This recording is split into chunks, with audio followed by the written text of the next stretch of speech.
त्वमेव त्वमेव बन्धु साथ त्वमेव विद्याधरं त्वमेव त्वमेव सर्वं त्वमेव। जय माता दी की जय महादेव की जय सुखमटिका की पांचों लड़की की जय महादेव जय गणेश जय गणेश जय गणेश देवा माता जनी पार्वती पिता महादेवा एक दंत दयावंत चार भुजधारी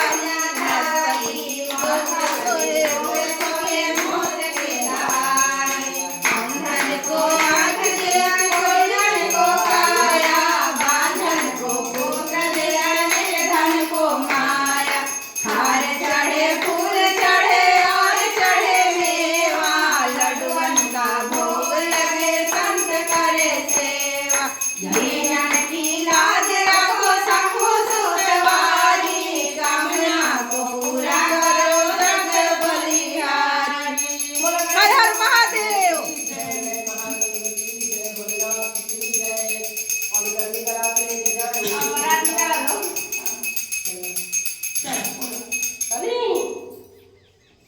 चला सब मामा ये काका थी गाड़ी हो ये तो गिलास और तुम खाए तो मैं धर दे दूंगा कहीं कर के मिल जाएगा खाएगा और शंकर जी के बारे में आपको ना कोरिया बाहर ही हिमाचल बाबा आपको ना कोरिया बाहर हिमाचल बाबा अवतारे बोर बहुरा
अरे रोएली